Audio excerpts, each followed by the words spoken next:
নমস্কার, আমি সোমা। আজ আমি তোমাদের ক্লাস 9 11.2 রাশি বিজ্ঞান শুরু করছি। তো রাশি বিজ্ঞানে 11.2 এর আগে করানো হয়েছে যে আয়তলেখ কিভাবে করতে হয় বা বহুভুজ কিভাবে করতে হয়। আজকে আমাদের দুটো অঙ্ক বাকি ছিল, তো সেটা হচ্ছে একটা অঙ্কের মধ্যে আয়তলেখ আর বহুভুজ দুটোকে একসাথে আঁকতে হবে। ঠিক আছে, তাহলে আমি অঙ্কে ঢুকছি। দেখো 7 নম্বর অঙ্কটা কি বলেছে যে আয়তলেখ অঙ্কন করে তারপরে বহুভুজটা অঙ্কন করতে বলেছে। চাঁদার পরিমাণগুলো দিয়ে দিয়েছে 20, 25, 30 এভাবে, আর সদস্য সংখ্যাটা বলে দিয়েছে। তাহলে আয়তলেখ অঙ্কন করতে গেলে আমাদের মেন কি লাগে? শ্রেণী লাগে। আমরা এই যে 20, 25, 30 এভাবে কিন্তু আঁকতে পারি না। এটা থেকে এটা, এটা থেকে এটা, শ্রেণী যেটা হয়। তাহলে আমরা ফার্স্টে এরকম টাইপের একটা অঙ্ক করেছি আমরা এখানে, যেটা হচ্ছে 8 নম্বর অঙ্ক। তো ফার্স্টে আমাদের কি বানাবো? এটা দিয়ে আমরা একটা শ্রেণী বানাবো।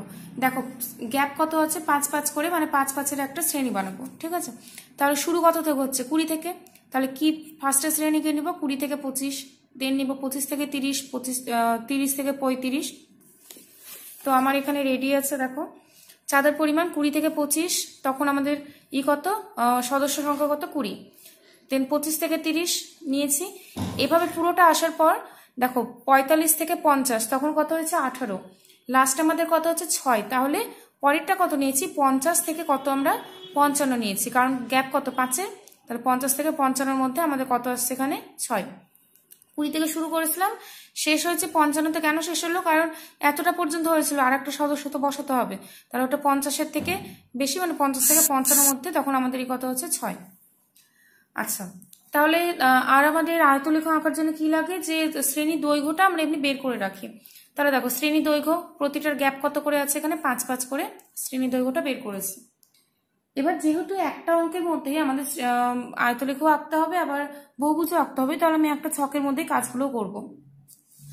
তাহলে এখানে দেখো আমাদের বহুভুজ আঁকার জন্য কি লাগে? মধ্যমান লাগে। তাহলে মধ্যমান মানে কি? এই দুটোকে যোগ করে 2 দিয়ে ভাগ। তাহলে এই দুটোকে যোগ করে 2 দিয়ে ভাগ, আবার দুটোকে যোগ করে 2 দিয়ে ভাগ। মধ্যমানগুলো আমরা এখানে পেয়ে গেছি। তাহলে পুরো ছক এখানে রেডি আছে।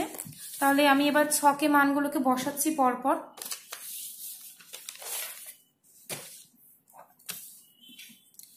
এক্স অক্ষ, ওয়াই অক্ষ টানা আছে এখানে। এবার আমরা কি করব? ছক কাগজে মানগুলো বসাচ্ছি। ফার্স্টে আছে আমাদের 20 থেকে 25। তাহলে আমি এখান থেকে শুরু করছি। কেন শুরু করছি এখান থেকে আমি পরে বলছি, আমি এখান থেকে কেন করলাম না। তাহলে এখানে লিখছি 20, তারপরে ঘর দিচ্ছি 25, 30, 35, 40, 45, তারপরে হচ্ছে 50, 55। ঠিক আছে, এতটা পর্যন্ত আমাদের 55 অবধি আছে। আগে এতটা করে নিচ্ছি। তারপরে বলেছে যখন 20 থেকে 25, তখন সদস্য সংখ্যা কত? 20। 20 থেকে 25-এর সদস্য সংখ্যা 20, এতটা 10, এতটা হচ্ছে 20, এতটার মধ্যে। তারপরে বলেছে 26, পরে 25 থেকে 30-এ বলেছে 26, তার 10, 20, 25, 26। তারপর হচ্ছে 16, 30 থেকে 35-এ 16, 10, 15, 16।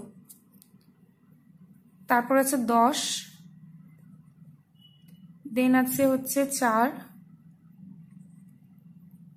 তারপরে 18, 10, 15, 16, 17, 18, আর লাস্টে আছে আমাদের 6। 6 কোথায়? 5, 6। তাহলে এখানে আমাদের ফার্স্টে আয়তলেখটা আঁকছি।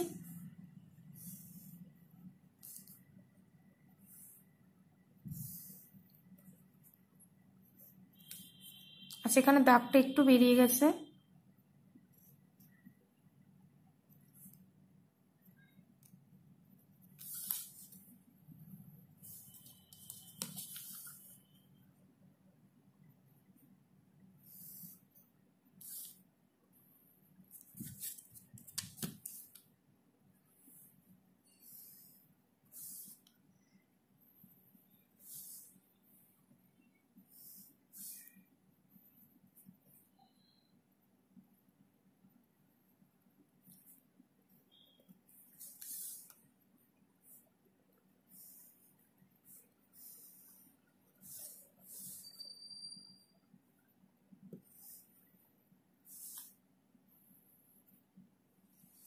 এই দাগগুলো একদম এইভাবে যাবে। আমার একটু বেরিয়ে গেছে, এখানেও বেরিয়েছে, তো এটা একটু ঠিক করে টানবে তোমরা।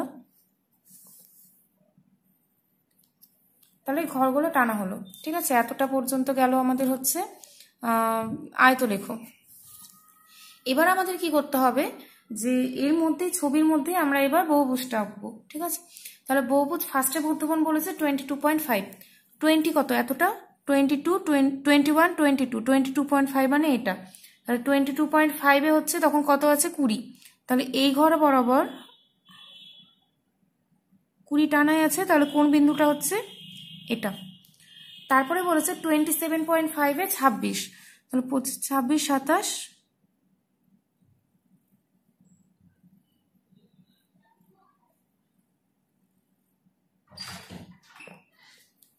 তারপর হচ্ছে 32.5, তাহলে এতটা দেখো কোথায় আছে, এখানে 30, 31, 32, 32.5, তারপর হচ্ছে 37.5, এটা 35, 36, 37, 37.5, 37.5 দেখো আমাদের উপরের দাগগুলো তো টানাই আছে, পরিসংখ্যা চেঞ্জ হচ্ছে না।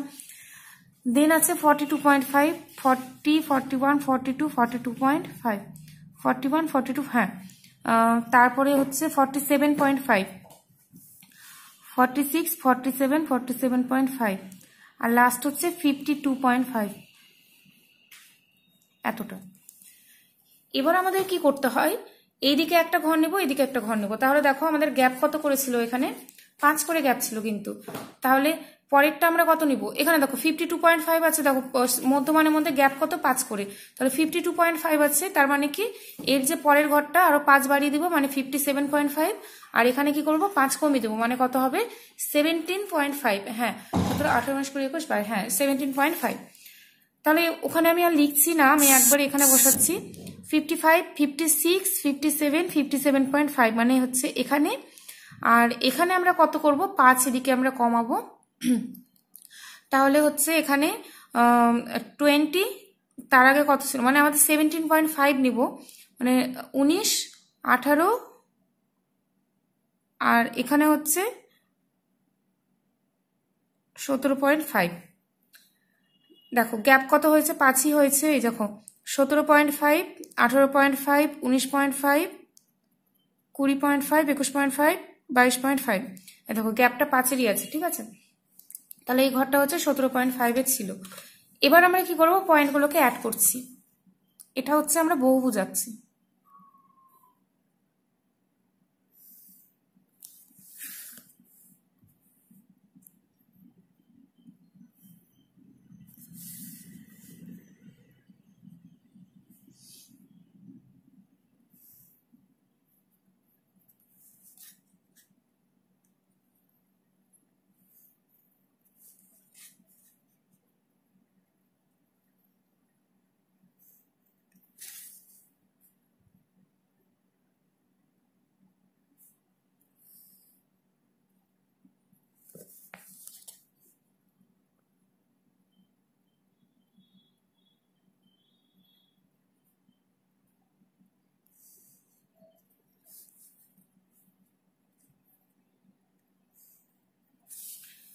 আচ্ছা, এবার পয়েন্টগুলোর নাম লিখছি, A B C D E F G H I.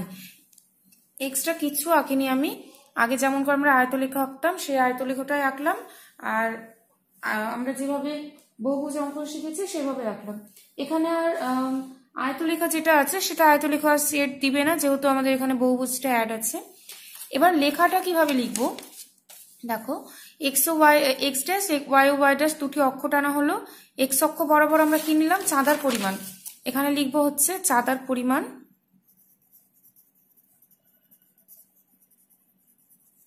আর এদিকে লিখবো সদস্য সংখ্যা।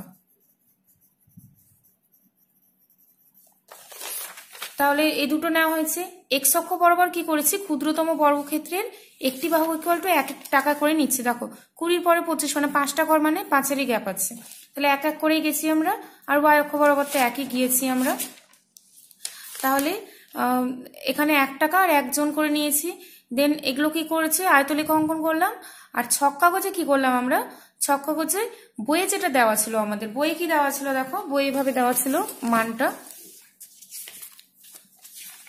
বই ফার্স্ট যে মানটা দেওয়া ছিল 20, 20, 25,26, 30,16 এভাবে তো আমরা বহুভুজ আঁকতেই পারি। তো সেই জন্য এভাবে আমরা পয়েন্টগুলোকে ডিরেক্ট বসিয়ে দিয়েছি।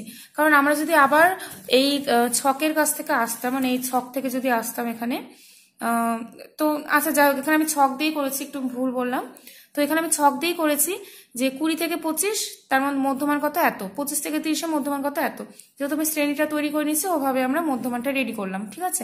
তাহলে এই মধ্যমান দিয়ে আর এটা দিয়ে আমরা কি করেছি, এখানে যে যেটা মানে বহুভুজ সেটা অঙ্কন করেছি। তাহলে এখানে পয়েন্টগুলো একটু ভুল হয়েছে। এখানে পয়েন্টগুলো হবে হচ্ছে 22.5, তারপর হচ্ছে 27.5, তারপর 32.5, 37.5, 42.5, 47.5, 52.5, এই পয়েন্টগুলো হবে, ঠিক আছে।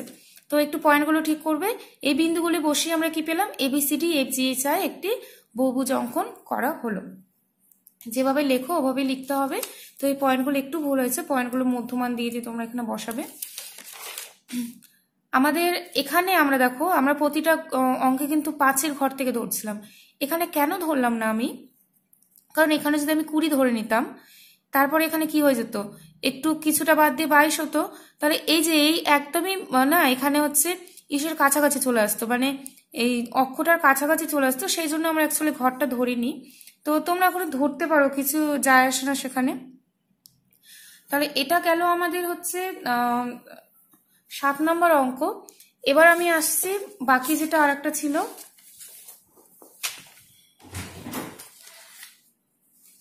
আচ্ছা আমাদের আর একটা বাকি আছে এখানে। আচ্ছা এইটুকুটা না ভগ্ন রেখা দিয়ে, এইটুকুটা ভগ্ন রেখা দিয়ে আমাদের ডিনোট করতে হবে। এরপরে আসছে আমি 9 নম্বর অঙ্কে। 9 নম্বরটা বলেছে যে এই অঙ্কটা বলে দিয়েছে যে 25 থেকে 31 এভাবে বলে দিয়েছে। তাহলে দেখো 31 শেষ, 31 শুরু, 37 শেষ, 37 শুরু, প্রবলেম নেই, শ্রেণী সীমানা বের করার দরকার নেই। তাহলে ছকটা এই টাইপের আসবে। দেখো আমরা বয়স লিখে নিয়েছি, শিক্ষক শিক্ষিকার সংখ্যাটা লিখে নিয়েছি, মানে এই দুটো আমাদের বইয়ে দেওয়া ছিল। এবার আয়তলেখ আঁকার জন্য আমরা কি করেছি, শ্রেণী দৈর্ঘ্যটা যদিও লাগে না, বা শ্রেণী দৈর্ঘ্য লিখে নিয়েছি। এখানে 6 করে গ্যাপ হচ্ছে, মানে 31 থেকে 25 মাইনাস করে 6, 37 থেকে 31 মাইনাস করে 6। তারপরে কি করেছি, এটা আমরা মধ্যমানটা কার জন্য বের করেছি, বহুভুজ অঙ্কনের জন্য। তাহলে দুটোকে যোগ করে 2 দিয়ে ভাগ, মধ্যমানটা বের করা হয়েছে। এবার একদম আগের প্রসেসে অঙ্কটা করব আবার। তাহলে আমি এক্স আর ওয়াই অক্ষ দুটো টেনেছি। এবার আমি নিচ্ছি 25 থেকে 30-এর যে ঘরটা আছে সেখান থেকে নিচ্ছি। তাহলে এই ঘরটা আমি নিচ্ছি 25, তারপরে নিচ্ছি আমরা হচ্ছে 6 ঘর বাদ দিয়ে 31, তারপরে আবার 6টা ঘর বাদ দিচ্ছি, 1 2 3 4 5 6, 6 ঘর বাদ দিয়ে নিচ্ছি আমরা 37, 1 2 3 4 5 6, 43, তারপর হচ্ছে 49, তারপরে আসছি আমরা কত, 55। আচ্ছা এবার আমরা কি করব, এখানে ফার্স্টে বলেছে 25 থেকে 31, সরি এখানে 25 হবে। 25 থেকে 31 যখন আছে তখন আমাদের শিক্ষক শিক্ষিকার সংখ্যা কত বলেছে, 10। তাহলে এখান থেকে এতটার মধ্যে শিক্ষক শিক্ষিকার সংখ্যা বলেছে হচ্ছে 10, মানে এই যে এটা। তারপরে বলেছে 13, মানে এখানে এসে বলেছে 13, 1 2 3 4 5, হ্যাঁ এই বরাবর 10 11 12 13। তারপর হচ্ছে 5, এখানে 1 2 3 4 5, তারপরে 3, তারপরে হচ্ছে আমরা হচ্ছে এখানে 1। তাহলে এখানে আমরা আয়তলেখটা অঙ্কন করে নিচ্ছি।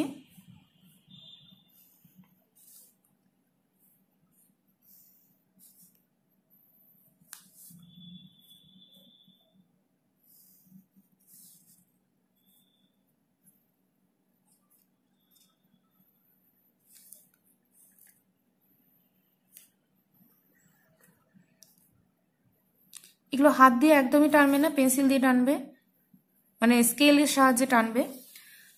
আচ্ছা এটা গেল আমাদের আয়তলেখ। দেন আমরা এবার কি করব, যে বহুভুজটা আঁকবো, ঠিক আছে। তো বহুভুজ আঁকার জন্য আমাদের কি লাগবে, মধ্যমানগুলো। তাহলে ফার্স্ট মধ্যমান আছে কত, 28 আর কত 10, তাহলে 28 মানে 25, 26, 27, 28, এখানে এসে হচ্ছে 10।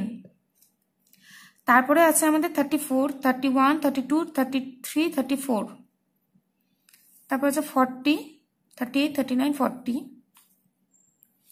46, 43, 44, 46, 52, 49, 50, 51, 52, ঠিক আছে। এবার আমাদের কি করব, এরপরে একটা ঘর নেব, এর আগে একটা ঘর নেব। তাহলে দেখো এগুলো সবগুলোর গ্যাপ কত পেয়ে গেছি আমরা, 6 6 করে পেয়ে গেছি। তাহলে 52 এর পরে একটা ঘর কত নিব, 58, আর 28 এর আগে একটা ঘর কত নিব, যে তার থেকে 6 বাদ দিব, মানে 22। তাহলে এখানে কত ছিল, 25 ছিল, 24, 23, 22, মানে এই ঘরটা। আর এরপরে আমরা কত নিব, 52 এর পরে নিব 58, এখানে গেছে আমাদের 52, 53, 54, 55, 56, 57, 58, মানে পরিসংখ্যা যেহেতু 0 তাহলে এখানে রাখছে। এবার আমরা এখানে অ্যাড করে দিচ্ছি, এগুলো অ্যাড করলে কত হয়, এখানে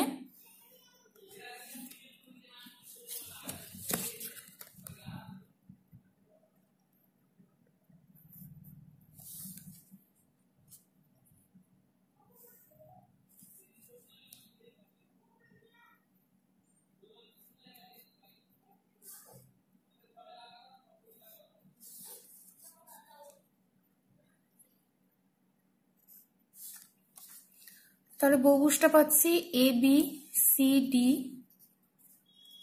ই এফ জি। এবার লেখাটা আমরা সেম ভাবে লিখবো, এদিক বরাবর নিলাম আমরা কি, এদিকে নিয়েছি হচ্ছে বয়স, আর এদিকে নিয়েছি আমরা শিক্ষক শিক্ষিকার সংখ্যা, শিক্ষক অথবা শিক্ষিকার সংখ্যা। তাহলে দেখো এখানেও আমরা আগের অঙ্কের মতো লিখবো একদম, যে যা যা লেখা হয়েছিল এখানে, এই যে এতটা পর্যন্ত সেম। তারপরে হচ্ছে এখানে শুধু লিখবো যে বয়স, আর এখানে ওয়াই অক্ষ বরাবর শিক্ষক শিক্ষকের সংখ্যা ধরা হলো, এক্স অক্ষ বরাবর ক্ষুদ্রতম বর্গক্ষেত্রে একটি বাহু ইকুয়াল টু 1 করেই নিয়েছি, তাহলে 1 বছর। আর এখানে কত নিব, ওয়াই অক্ষ বরাবর যেহেতু শিক্ষক শিক্ষক সংখ্যা বলেছে তাহলে একজনই থাকছে, যে আয়তলেখ অঙ্কন করা হলো। আর ছক কাগজে আমরা কি কি পয়েন্ট বসালাম, পয়েন্টগুলো এটা 28,10, 34,13, তারপর হচ্ছে 40,5, 46,3, 52,1, এই বিন্দুগুলি বসিয়ে আমরা A B C D E F G একটি বহুভুজ অঙ্কন করলাম। তাহলে এই গেল আমাদের যে দুটো অঙ্ক বাকি ছিল, মানে 7 আর 9। এবার আমি আসছি এমসিকিউ এ। আচ্ছা এমসিকিউ গুলো দেখো, তাহলে এবার এমসিকিউ বাকি ছিল। এমসিকিউটা বলেছে ফার্স্টেতে যে একটি আয়তলেখের প্রতিটি আয়তক্ষেত্রের ক্ষেত্রফলগুলি সমানুপাতি হবে। যেমন ধরো এই আয়তলেখটা যে আঁকলাম, মানে এই যে আয়তক্ষেত্রগুলো পাচ্ছি, এই আয়তক্ষেত্রে যে ক্ষেত্রফল তো একটা হয়, তাহলে এই আয়তক্ষেত্রের ক্ষেত্রফলটা কিসের সমানুপাতি হয়, দেখো এদিক দিয়ে কি টানছি, এতটা পর্যন্ত কি এটা পরিসংখ্যা, তো কারণ এখান থেকে এতটা দিয়ে এই যে উঠছি আমরা উপরে, তাহলে কি পরিসংখ্যা সমান হচ্ছে। তাহলে এখানে কত নম্বর অপশন হবে, অপশন নম্বর সি। তারপরে বলেছে একটি পরিসংখ্যা বহুভুজ অঙ্কন করা হয় শ্রেণীর পরিসংখ্যার কি দিয়ে করি আমরা, শ্রেণীর মধ্যমান, কারণ পরিসংখ্যা দেওয়া থাকে আর আমরা কি বের করে নিই, শ্রেণীর মধ্যমানটা বের করে নিই। আয়তলেখ অঙ্কনের সময় শ্রেণী সীমানা নেওয়া হয়, আয়তলেখ যখন অঙ্কন করি তখন শ্রেণী সীমানা কোন বরাবর নিই আমরা, এক্স অক্ষ বরাবর শ্রেণীটাকে নিই, তাহলে অপশন নাম্বার বি। আয়তলেখ অঙ্কনের সময় প্রতিটি শ্রেণীর আয়তক্ষেত্রের ভূমি হয়, প্রতিটি শ্রেণীর আয়তক্ষেত্র, এই যে আয়তক্ষেত্রটা যে আছে, আয়তক্ষেত্রের ভূমি মানে কি, সেটার শ্রেণী দৈর্ঘ্যটা, তো এই যে আয়তক্ষেত্রের ভূমি মানে কি, শ্রেণী দৈর্ঘ্য, মানে এখান থেকে এতটা, মানে এই যে এতটার গ্যাপ কত, যেটা আমাদের 5 বেরিয়েছিল সেটা, তাহলে আয়তক্ষেত্রের ভূমি মানে কি, শ্রেণীর দৈর্ঘ্য। একটি আয়তলেখ বিন্যস্ত লৈখিক প্রকাশ করা যায়, শ্রেণীর সীমানা এবং পরিসংখ্যা নেওয়া হয় যথাক্রমে। আচ্ছা আয়তলেখ বিন্যস্ত তথ্যের লৈখিক প্রকাশ যার শ্রেণী সীমানাটা কোন বরাবর নিই আমরা, এটাকে বলা হয় অনুভূমিক, আর এটাকে বলা হচ্ছে উলম্ব, ঠিক আছে। তাহলে শ্রেণী সীমানাটা কি নিই আমরা, অনুভূমিক বরাবর, আর পরিসংখ্যাটা কি নিই আমরা, উলম্ব বরাবর, তাহলে অপশন নাম্বার হচ্ছে ডি। তাহলে তোমাদের এখানে শেষ হলো হচ্ছে আজকে রাশি বিজ্ঞানটা শেষ হলো এখানে। তো অঙ্কগুলো একটু ভালো মতো প্র্যাকটিস করবে তোমরা। 3টে টাইপ হলো, আর 11.1এও তো আরো কিছুটা টাইপ ছিল। তো যাই হোক অঙ্কগুলো নিজে নিজে করে একটু প্র্যাকটিস করবে, না তো আর এই অঙ্কগুলো পরীক্ষাতে থাকবেই, তো সেহেতু এখন না ভালো মতো প্র্যাকটিস না করলে পরীক্ষার সময় প্রচন্ড লেট হয় অঙ্কগুলো করতে। তো আজকে এতটা পর্যন্ত।